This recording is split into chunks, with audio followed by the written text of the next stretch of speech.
গত ৩ সপ্তাহে দ্বিতীয়বারের মতো দেশে ফেরার ঘোষণা দিলেন শেখ হাসিনা। গত ১০ জুলাই রয়টার্সকে বলেছিলেন দেশে ফিরে আত্মসমর্পণ করবেন তিনি।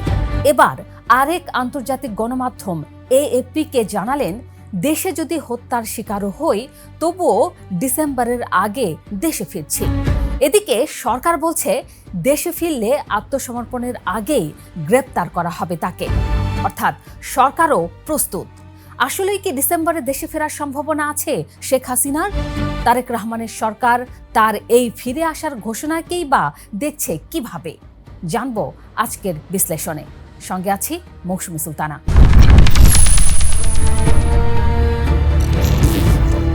আমি খুন হয়ে যেতে পারি, গ্রেপ্তার হতে পারি, জেলেও যেতে পারি, তবুও ফিরব। এএফপিকে ইমেইলে পাঠানো জবাবে এমনটাই লিখেছেন শেখ হাসিনা। ৭৮ বছর বয়সী সাবেক এই প্রধানমন্ত্রী বললেন, আমি জানি আমার ভাগ্যে কি আছে, তবু ফিরতে চাই, কারণ আমার মানুষ আমাকে ডাকছে। কিন্তু প্রশ্ন হলো, এই ডাক আসলে কার? জনগণের, নাকি নিজের রাজনৈতিক টিকে থাকার তাগিদ থেকে নিজেকেই দেওয়া ডাক? কারণ বাস্তবতা বলছে অন্য কথা।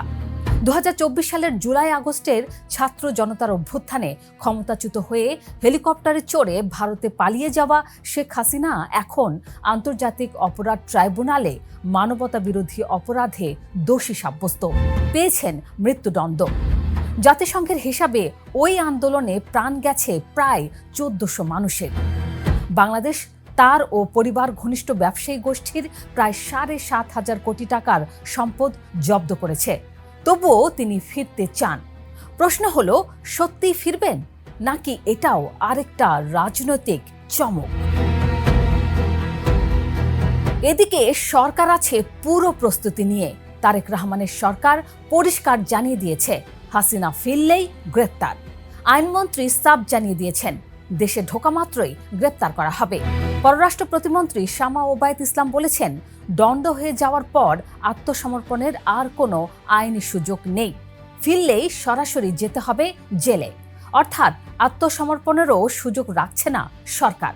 তবে আওয়ামী লীগের ভেতরের একটি দায়িত্বশীল সূত্রের ভাষ্য অনুযায়ী ডিসেম্বরের এই সময়সীমা প্রতীকীয় হতে পারে। নেতাকর্মীদের চাঙ্গা রাখতে ও দলের ওপর নিষেধাজ্ঞা তুলে নেওয়ার দাবিতে চাপ তৈরি করার একটা কৌশল মাত্র। কর্মীদের চাঙ্গা রাখতে রাস্তায় নামতে নেত্রীর এমন ঘোষণা দরকার হয়ে পড়েছে বৈকি। কিন্তু তবুও বিষয়টিকে হালকাভাবে নিচ্ছে না সরকার, সেটা মন্ত্রী প্রতিমন্ত্রীদের বক্তব্যেই স্পষ্ট। In the heart of the city rises a destination built for greatness. International Convention City, Bosundhara. Life takes a new course. প্রশ্ন হলো, হাসিনার এই ফেরার ঘোষণা কতটা বাস্তবসম্মত? বিবিসি বলছে, হাসিনা ফেরার ঘোষণা দিলেও আওয়ামী লীগের কোনো উল্লেখযোগ্য নেতা এখনও তার ডাকে সাড়া দেয়নি। উল্টো অনেকেই গ্রেপ্তারের ভয়ে ভারত ছেড়ে অন্য দেশে চলে গেছেন। অর্থাৎ দল নিজেই ফেরার ব্যাপারে প্রস্তুত নয়। তার উপর দলটির ১৪০ জনের বেশি সাবেক এমপি ও নেতা এখন জেলে। জুলাই আন্দোলনের স্মৃতি মানুষের মনে এখনও তাজা। এর মধ্যে কেন বারবার দেশে ফেরার ঘোষণা দিচ্ছেন তিনি, তাও আবার রয়টার্স কিংবা এএফপির মতো আন্তর্জাতিক গণমাধ্যমে? ভারতে আছেন, ভারতের গণমাধ্যমে কেন বিশ্বাস করতে পারছেন না হাসিনা?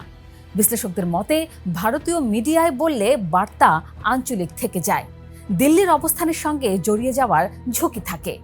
আন্তর্জাতিক মিডিয়া মানে বার্তা সরাসরি পশ্চিমা নীতি নির্ধারকদের কাছে পৌঁছানো, নিজেকে নিপীড়িত নেত্রী হিসেবে তুলে ধরার কৌশল।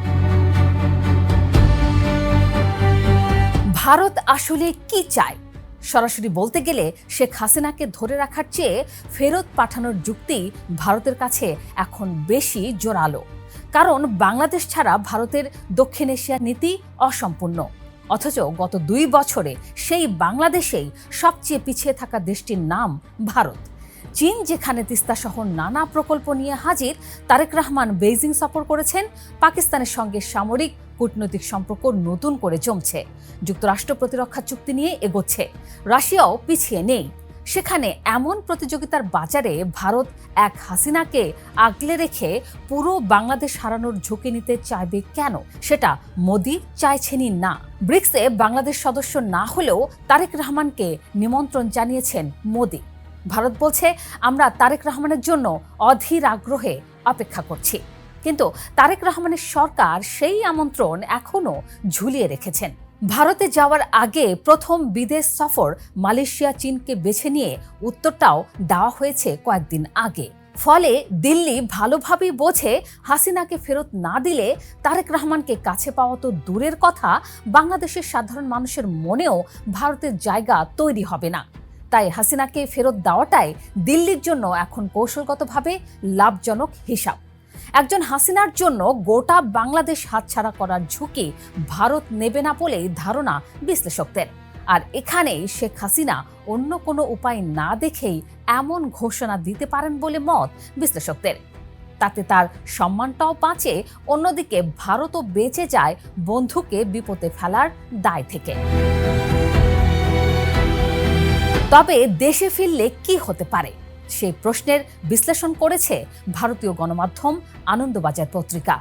পত্রিকাটির মতে, হাসিনা নিজেই জানেন পরিণতি কি হতে পারে, তবুও দেশে ফেরার সিদ্ধান্তে অনড়।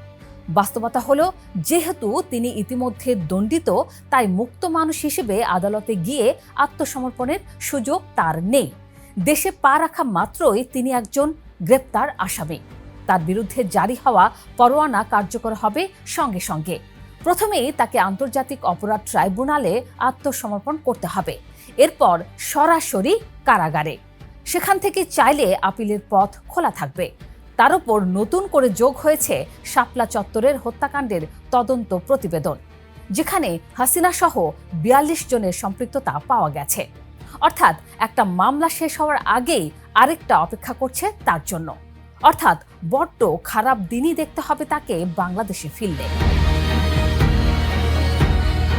এদিকে দেশের ভেতরে সরগরম রাজনীতি। এনসিপির নেতারা বৃষ্টি মাথায় নিয়ে জুলাই পদযাত্রা চালিয়ে যাচ্ছেন। হবিগঞ্জ মৌলভীবাজারে হাতাহাতির পর সিলেটে অতিরিক্ত বিজিবি মোতায়েন করতে হয়েছে প্রশাসনকে। একদিকে রাজপথে ভিজে ভিজে আন্দোলন করছেন নেতারা, জামায়াত জোট থেকে বের হয়ে যাওয়ার কথা চলছে এনসিপির। অন্যদিকে হাজার মাইল দূরে বসে দেশে ফেরার হুঙ্কার দিয়েই যাচ্ছেন শেখ হাসিনা। ফলে সামনের দিনগুলোতে যে বেশ চমকই দেখতে যাচ্ছে বাংলাদেশ, সেটা আপাতত পরিষ্কার। তবে তিনি ডিসেম্বরে আসলেই ফিরছেন কিনা, নাকি এটাও রাজনৈতিক মাঠ গরম রাখার আরেকটি অধ্যায় মাত্র, সেটা দেখতে ডিসেম্বর পর্যন্ত অপেক্ষা করতেই হচ্ছে আমাদেরকে।